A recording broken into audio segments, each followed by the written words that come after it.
Señor Jesús, ¿sabe qué es lo que yo le preguntaría?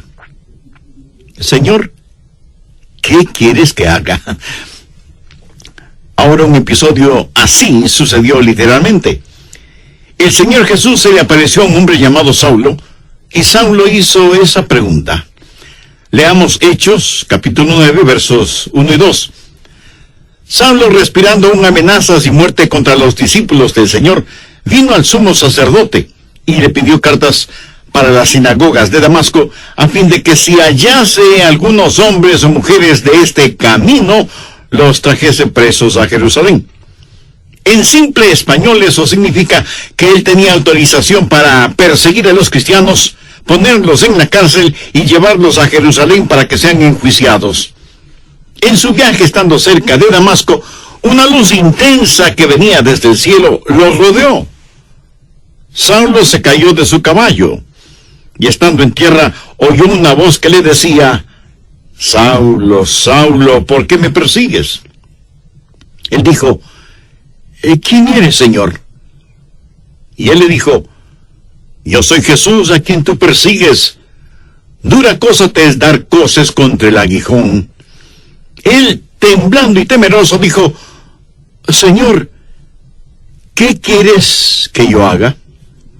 Y el Señor le dijo: levántate y entra en la ciudad, y se te dirá lo que debes hacer. Las dos grandes preguntas que todos debemos hacer alguna vez son: primera, ¿quién eres, Señor? Y segunda, Señor, ¿qué quieres que haga? Esas son dos extraordinarias preguntas. Y el apóstol Pablo invirtió el resto de su vida encontrando las respuestas a esas preguntas. ¿Quién es Jesús? ¿Y qué es lo que Jesús quería que él hiciera? Leí acerca de un joven marinero que hizo su primer viaje a bordo de un destructor, cruzando el océano. El entrenamiento de este joven marinero era impecable, por lo que le asignaron la tarea de sacar ese buque de guerra del muelle y llevarlo de regreso a los Estados Unidos. Era la primera vez que le habían asignado un trabajo tan importante y él quería hacerlo bien. Era un joven marinero muy inteligente, así que en un momento la cubierta del buque se llenó de actividad. El joven da órdenes por aquí y órdenes por allá, y todo se movía con la precisión de un reloj suizo. Y a pesar de lo difícil que es la maniobra de sacar del muelle un buque tan grande, lo hicieron muy bien y en un tiempo récord. De pronto le dijeron al joven marinero que tenía un mensaje del capitán. Y le pareció extraño, porque era un mensaje impreso. Pero lo leyó, y esto es lo que decía el mensaje: joven, ha realizado un excelente trabajo. Lo ha hecho velozmente, todo de acuerdo a las normas y reglamentos. Pero hay una regla no escrita que no tomó en cuenta. La próxima vez que saque un buque del muelle, asegúrese de que el capitán está ahí a bordo. Este joven marinero hizo todo muy bien, pero dejó al capitán en tierra. Quiero decirle, mi amigo, que no importa cuán inteligentes sean sus planes o cuán capaz sea usted, antes de navegar hacia algún lado, asegúrese de que el capitán esté a bordo. Asegúrese de saber cuál es la voluntad de Dios. Ahora, ¿cómo saber la voluntad de Dios? Busque Jeremías 10, verso 23. Ni del hombre que camina es el ordenar sus pasos. De la vida de Saulo, quien más tarde fue el apóstol Pablo, podemos aprender por lo menos tres cosas, y oro que el Espíritu Santo de Dios las grabe en su corazón. Primero, una guía es prometida. ¿Y qué bendición es esta? Dios ha prometido guiar. Mire Hechos 9, la parte final del verso 6. Y el Señor le dijo: levántate y entra en la ciudad, y se te dirá lo que debes hacer. No creo que Jesús pudo haberle dado una mejor promesa que esta. Y usted dirá: pastor, eso es lo que el Señor le dijo a Saulo, pero no me lo ha dicho a mí. Déjeme darle algunos versículos. Efesios 2:10. Porque somos hechura suya, creados en Cristo Jesús para buenas obras, las cuales Dios preparó de antemano para que anduviésemos en ellas. ¿Qué es lo que esto significa? Que Dios tiene un plan para su vida. Salmo 37:23. Por Jehová son ordenados los pasos del hombre, y él aprueba su camino. Salmo 32:8. Te haré entender y te enseñaré el camino en que debes andar. Sobre ti fijaré mis ojos. ¿No es esa una hermosa promesa? Y ahora Isaías 58:11. Jehová te pastoreará siempre. Proverbios 3, versos 5 y 6. Fíate de Jehová de todo tu corazón, y él enderezará tus veredas. Mi amigo, la voluntad de Dios viene a nosotros de tres formas. Primero, viene como su voluntad soberana. La voluntad soberana de Dios siempre se realiza. Nadie puede cambiarla ni detenerla.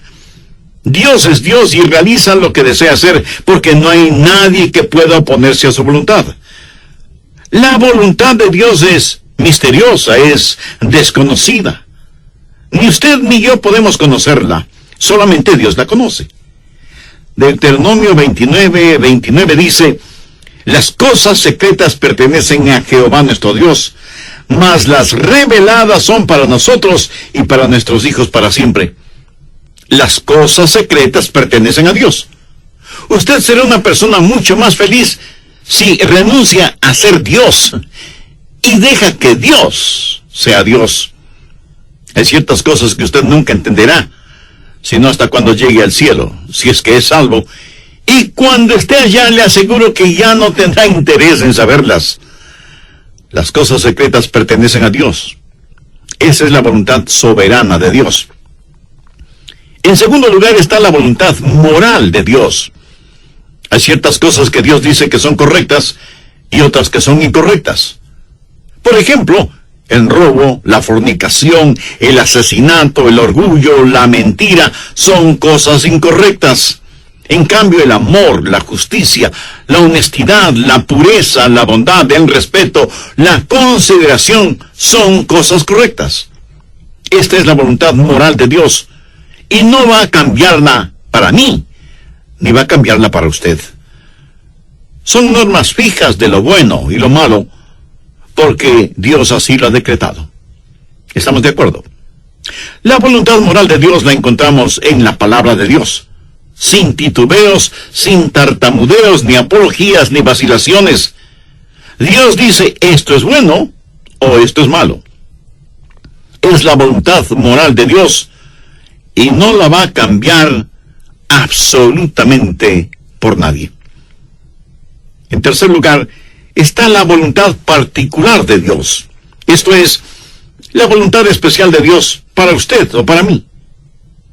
Dios tuvo una voluntad especial para Saulo. Por ejemplo, mire en Hechos 9:15. El Señor le dijo, ve, porque instrumento escogido me es este para llevar mi nombre en presencia de los gentiles y de reyes y de los hijos de Israel. Porque yo le mostraré cuánto le es necesario padecer por mi nombre. Dios tuvo un plan muy especial para este hombre. Pablo sería un apóstol a los gentiles. Era un vaso escogido.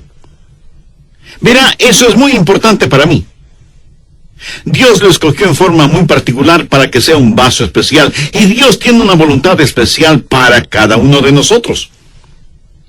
Por ejemplo, fue la voluntad soberana de Dios que un hombre llamado Adrian Rogers sea parte de los elegidos de Dios. Aleluya. Yo francamente no lo entiendo, pero me regocijo. Es la voluntad soberana de Dios. En forma soberana, Dios derramó su amor sobre mí y me salvó, y agradezco a Dios por eso. Y luego fue la voluntad moral de Dios que yo me casara con una cristiana. La Biblia dice que no debemos unirnos en yugo desigual con los incrédulos. Por lo tanto, sé que Dios tiene una voluntad moral para que, si me caso, me case con una creyente en el Señor Jesucristo. Y para mí, Dios tuvo una voluntad particular. Y su nombre es Joyce. ¿Lo ve? La voluntad soberana de Dios trabajó en mi vida. La voluntad moral de Dios estuvo en mi esposa. Sabía que quería casarme con una muchacha cristiana. Y cuando iba a dejar a casa a Joyce después de haber estado en la iglesia o después de algún juego de fútbol en la universidad, al regresar a mi casa oraba: oh Dios, quisiera casarme con Joyce. Y creo con todo mi corazón que Dios contestó mi oración porque estaba dentro de su voluntad. Y Dios me dio esa maravillosa y especial mujer para que sea mi esposa. Dios tiene un plan para su vida. Dios tiene una voluntad particular para su vida. El por qué Dios está interesado en usted o en mí solo muestra la grandeza de su amor. Somos menos que una partícula de polvo en el océano de la existencia y sin embargo, Dios nos conoce. Él sabe nuestras idas y venidas, sabe cuando nos sentamos y cuando nos ponemos de pie. Aún los cabellos de nuestra cabeza están contados. Y Dios no solo que nos ama, sino que también cuida de nosotros. Un niño comenzó a orar el Padre Nuestro y dijo: Padre nuestro que estás en los cielos. ¿Cómo es que sabes mi nombre? Se imagina, Él sabe nuestro nombre. De entre los billones de seres humanos que existen y que son preciosos para Él, Dios sabe el nombre de cada uno de sus hijos. La voluntad de Dios está prometida. Guía y liderazgo es su promesa. ¿La tiene usted? Dios ha prometido guiarle, pero sabe que hay 6 errores o mitos acerca de la voluntad de Dios. Espero y oro que podamos desterrarlos de nuestras mentes para siempre. Son mitos que necesitan ser destruidos. Primero, que Dios le dará un mapa para su vida. Y eso no es cierto. No lo hará. No se lo dio el apóstol Pablo entonces y no se lo dará a usted ahora. La voluntad de Dios para usted no es un mapa. Es una relación. Cuando Él guió al pueblo de Israel por el desierto, ¿cómo lo guió? ¿Le dio algún mapa? No. Pero les dio las columnas de fuego y nubes para que las siguieran y para que el pueblo se mantuviera relacionado con Él. A muchos nos gustaría tener un mapa y decir: vamos a ir a este lugar y luego iremos a este otro lugar y más tarde aquí y más tarde allá. Pero Dios es el que quiere hacer eso y me alegro de que sea así, aún para mantener la parte romántica del asunto. De otra manera, todo carecería de emoción y hasta de sentido de reverencia y temor, si supiéramos lo que mañana tiene para nosotros. Cuando estudiaba en la universidad, un día otro joven que se estaba preparando para ir al pastorado se sentó junto a mí y me dijo: Adrián, ¿sabes lo que hice la semana pasada? Le dije que no lo sabía. Y él prosiguió: estuve en Memphis, en Tennessee, y fui a ver al Dr. Lee. De paso, debo decir que el Dr. Lee fue con toda seguridad el más grande, cordial, santo y elocuente ministro que yo haya conocido. Así que ese joven y neófito teólogo, al decirme que estuvo para verse con el Dr. Lee, me dejó poco menos que asombrado. Y pensé: ¿cómo logró entrar? ¿Y cómo el Dr. Lee pudo perder el tiempo con un joven imberbe como él? Yo pensaba todo eso y al mismo tiempo me decía: ¿cómo me hubiera gustado a mí hacer lo mismo? Hubiera sido como decir: estuve en Washington y fui a ver un ratito al presidente de los Estados Unidos. Así que, picada mi curiosidad, le dije: a ver, cuéntame, ¿cómo lo lograste? Me dijo que llegó hasta la oficina de la secretaria y le preguntó si podía ver al Dr. Lee. Ella me dijo que sí, pero solo por unos pocos minutos. Él entró en la oficina del Dr. Lee, conversaron brevemente sobre varias cosas, y finalmente el Dr. Lee oró con y por el joven estudiante.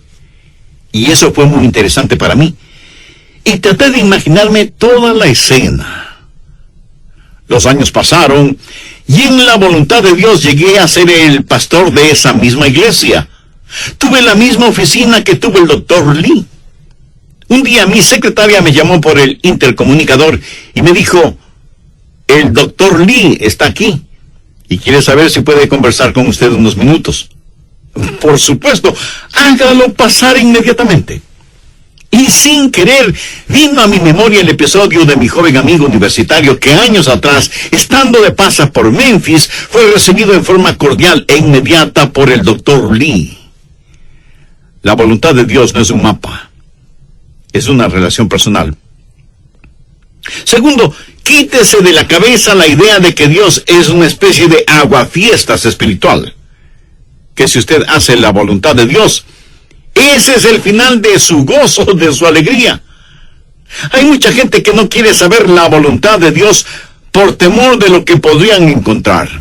Dicen, si le digo a Dios que quiero hacer su voluntad, ¿quién sabe a dónde me mandará? Muchos de ustedes seguramente son padres. Suponga que un día su joven hijo de 14 o 15 años viene y le dice, papá, estoy convencido que eres un hombre bueno, piadoso y sabio. Quiero saber qué es lo que quieres que haga. Haré cualquier cosa que tú quieras que haga. ¿Qué haría usted? Creo que usted primero se quedaría como una estatua, con la boca abierta. No daría crédito a lo que está escuchando de boca de su hijo. Segundo, como un sonámbulo iría donde está su esposa y le preguntaría, ¿escuchaste lo que nuestro hijo dijo? Pues veamos qué podemos pedirle que haga para hacerle la vida miserable. Se va a arrepentir de haber dicho lo que dijo. ¿Qué es lo peor que podríamos pedirle que haga? Amigo, no tenga temor de la voluntad de Dios. La voluntad de Dios es lo que usted quisiera para usted mismo, si tuviera el suficiente sentido común para desearla. Amigo, ¿entendió esa frase? La voluntad de Dios es lo que usted quisiera para usted mismo, si tuviera el sentido suficiente común para desearla. Busca usted diaria y diligentemente la voluntad de Dios para su vida. Si usted no conoce al Señor Jesucristo como su Salvador y Señor en forma personal, de ninguna manera buscará la voluntad de Dios. Al respecto, en el programa anterior vimos que primero Dios no le dará un mapa para su vida. Él nos ha dado su palabra. Segundo, no crea a quienes le dicen que Dios es un aguafiestas espiritual. Tercero, deje de pensar que Dios habla solo a cierta categoría de personas, o que Dios revela su voluntad solo a pastores o misioneros, o a la gente que trabaja en la iglesia, o cosas por el estilo. Pero que Dios no tiene una voluntad para personas comunes y corrientes. Dios tiene una voluntad para cada vida. Así que deje de pensar que la voluntad de Dios es solo para determinadas personas. Cuarto, cuando Dios le muestra su voluntad para su vida, pudiera ser que tenga o no alguna dramática experiencia, como la del apóstol Pablo en el camino a Damasco. ¿Recuerda cuando Dios le habló a Elías en la montaña y soplaba el viento? Dios no estuvo en el viento, ni en el fuego, ni en el terremoto. Y leemos en Primera de Reyes capítulo 19, el verso 12, y tras el fuego, un silbo apacible y delicado. Ahora algunas veces Dios habla en los terremotos o en el fuego. El apóstol Pablo tuvo una especie de terremoto espiritual en su camino a Damasco. Pero usted deje que Dios sea Dios en su vida. Dios habla apaciblemente a algunas personas y a otras Dios tiene que llamarles fuertemente la atención. Quinto, otro mito que debemos sacarlo del corazón y mente es el creer que Dios muestra su voluntad solo a gente joven, pero no a gente mayor. Siempre les estamos diciendo a los jóvenes que deben buscar la voluntad de Dios para sus vidas. Escuche, quiero decirle que usted, sea que tenga 9 años de edad o 90 años de edad, usted debe buscar la voluntad de Dios para su vida. Si Dios ya hubiera terminado con usted, Él ya le hubiera llevado al cielo. Dios tiene un plan para su vida. Sexto, el último mito que necesitamos destruir es el que dice que de alguna manera Dios oculta o esconde su voluntad de nosotros. Pensemos nuevamente en el joven que está frente a su padre, quien le dice: hijo, hay algo que quiero que hagas, y si lo haces, te daré una buena recompensa. Pero si no lo haces, te llevaré a tu cuarto y aplicaré la vara de la disciplina donde termina tu espalda. Y el hijo responde: bueno, papá, ya que lo explicas de esa manera, ¿qué es lo que quieres que haga? Y el padre le responde: pues no te lo voy a decir. Tú debes descubrirlo. Pregunto, ¿qué clase de padre haría una cosa así? Dios no esconde su voluntad de nosotros. Todos los versículos que hemos visto dicen que Dios quiere revelar su voluntad, que Dios quiere mostrarnos su voluntad. La voluntad de Dios no es una especie de tesoro de piratas, escondido quién sabe dónde. Segundo, la guía es provisional. Hay ciertas provisiones que están en juego antes de que usted conozca la guía de Dios. Por ejemplo, en primer lugar, debe haber disponibilidad. Miremos nuevamente Hechos 9:6. Él, temblando y temeroso, dijo: Señor, ¿qué quieres que yo haga? Ahora, eso presupone que él quiere hacer lo que Dios quiere que haga. Mucha gente quiere hacer su propia voluntad, pero que Dios ponga su sello de aprobación.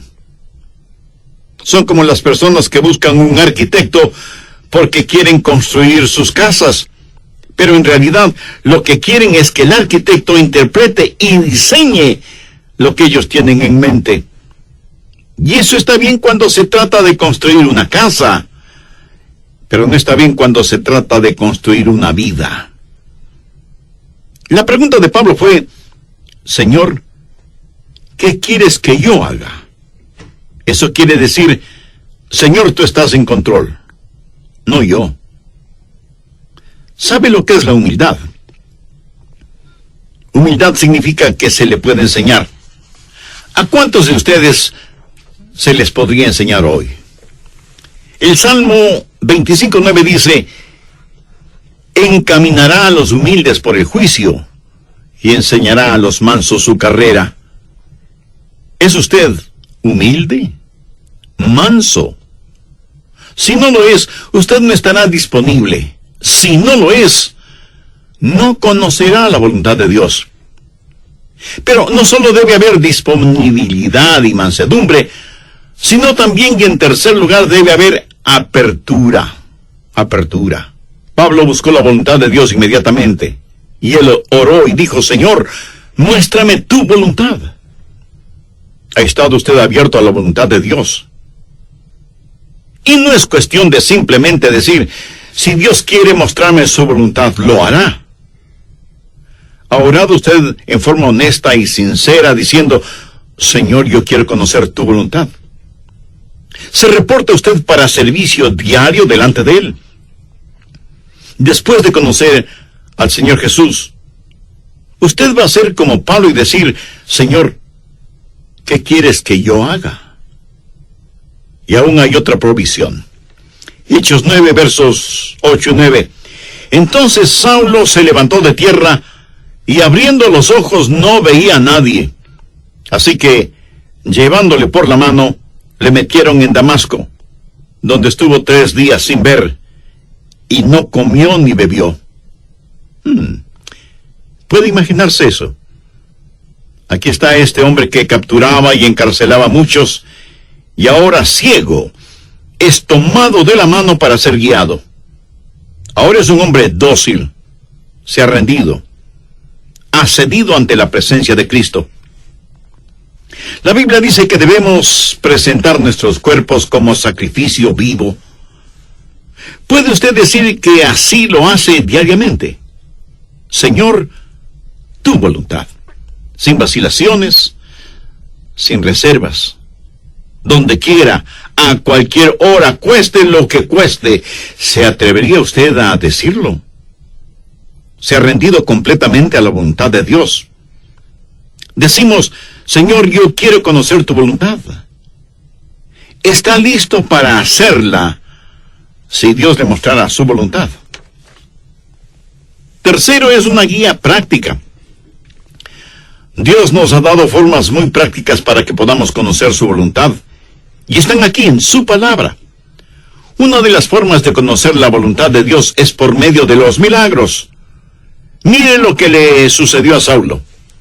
Estando en el camino rumbo a Damasco, cuando repentinamente le rodeó un resplandor de luz del cielo, y cayendo en tierra, oyó una voz que le decía, Saulo, Saulo, ¿por qué me persigues?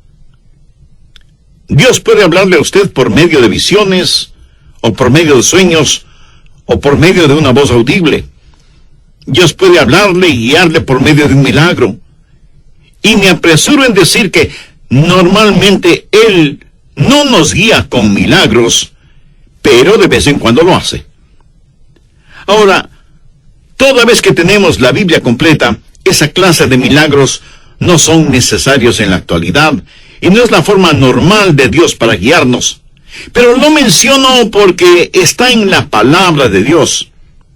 Pero si usted tiene una visión, o un milagro, o un sueño, o lo que sea, será mejor que las compare con las otras cosas que voy a mencionar para ver si encajan unas con otras. Y no es una mera autosugestión. En segundo lugar, Dios le hablará y le guiará por medio de su palabra. Y si usted pregunta, ¿le guió Dios a Pablo con su palabra? Amigo, es mejor que lo crea. Verá, primero, él era un rabí y conocía muy bien la palabra de Dios, el Antiguo Testamento. Segundo, hace poco él había escuchado un sermón en los labios de uno de los más grandes evangelistas de entonces, un hombre ungido y lleno del Espíritu Santo cuyo nombre fue Esteban. Y cuando el santo Dios le habló a Saulo, le dijo, dura cosa te es dar coces contra el aguijón. Pablo estaba lleno de la palabra de Dios, y es la palabra de Dios la que guía. Anote al margen el siguiente versículo.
Absurda arrogancia de su parte el orar y pedir que Dios le muestre su voluntad cuando ya se la ha mostrado con su palabra.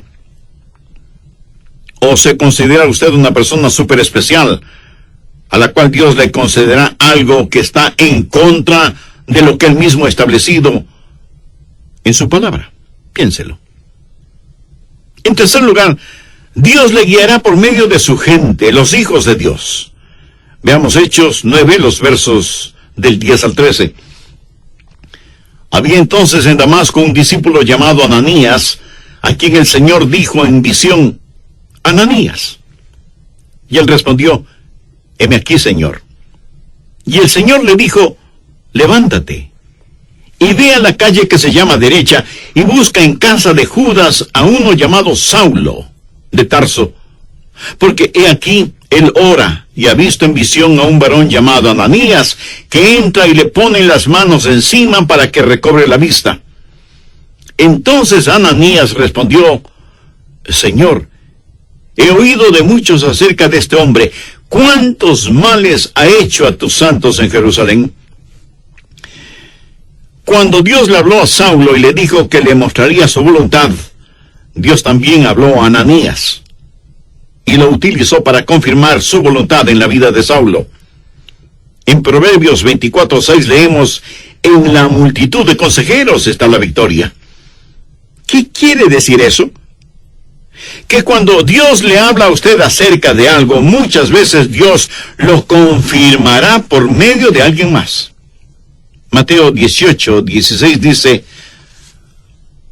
toma aún contigo a uno o dos, para que en boca de 2 o 3 testigos conste toda palabra. No sea ni orgulloso ni arrogante pensando que usted no necesita el consejo de otras personas. Otra manera en que Dios confirma su voluntad para usted es por medio del Espíritu Santo. Hechos 9:17 dice: fue entonces Ananías y entró en la casa, y poniendo sobre él las manos dijo: hermano Saulo, el Señor Jesús, que se te apareció en el camino por donde venías, me ha enviado para que recibas la vista y seas lleno del Espíritu Santo. Y desde ese momento el Espíritu de Dios estuvo guiando a Saulo, quien más tarde escribió a los romanos: porque todos los que son guiados por el Espíritu de Dios, estos son hijos de Dios. Y en Gálatas 5:18, Pablo dice: pero si sois guiados por el Espíritu, no estáis bajo la ley. El Espíritu de Dios le guiará. Déjeme decirle cómo el Espíritu Santo le guiará. Si alguna vez ve a alguna persona con convulsiones, seguramente está controlada por el diablo. Dios no grita y Dios no empuja. Dios susurra y guía. Él guía a sus ovejas. No las está llevando al matadero, las lleva a pastos verdes. Y es mejor que usted sea sensible para escuchar al Espíritu Santo y reconocer la voz de Dios. Finalmente, usted puede conocer la voluntad de Dios por la sabiduría de Dios. Él le guiará con absoluta sabiduría. Note lo que dice Hechos 9:20 al referirse a Saulo. Enseguida predicaba Cristo en las sinagogas, diciendo que este era el Hijo de Dios. Este hombre, Saulo, comenzó a predicar de inmediato. Y todos los que le oían estaban atónitos y decían: ¿no es este el que asolaba en Jerusalén a los que invocaban este nombre? Y a eso vino acá, para llevarlos presos ante los principales sacerdotes. Pero Saulo mucho más se esforzaba y confundía a los judíos que moraban en Damasco, demostrando que Jesús era el Cristo. Ahora, ¿de dónde tuvo esa sabiduría? Dios le dio sabiduría sobrenatural. Santiago 1:5 dice: y si alguno de vosotros tiene falta de sabiduría, pídala a Dios, el cual da a todos abundantemente y sin reproche, y le será dada. ¿Sabe lo que es la sabiduría? Sabiduría es ver la vida desde el punto de vista de Dios. Cuando usted ora y tiene el Espíritu de Dios y la palabra de Dios en usted, empieza a tener sabiduría. El conocimiento viene cuando observamos las cosas a nuestro alrededor. La sabiduría viene cuando miramos hacia arriba, a Dios. La sabiduría...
Saulo y pudo escapar.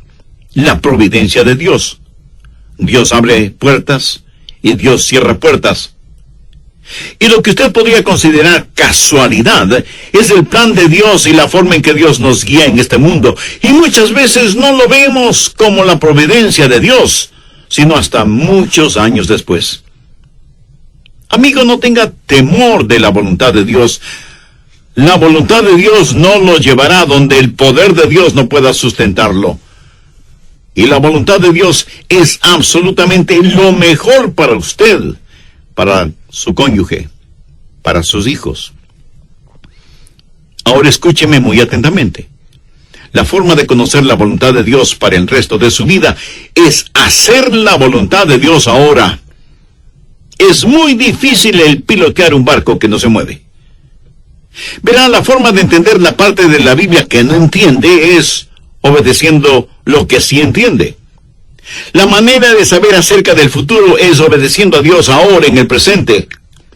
Y si usted tiene interés en poseer la voluntad de Dios para su vida, le diré lo que el apóstol Pablo dijo hace ya tantos siglos. Señor, ¿quién eres? Señor, ¿qué quieres que yo haga? ¿Quién es el Señor? Es el Hijo de Dios que murió por sus pecados y quiere que usted lo reciba ahora mismo en su corazón.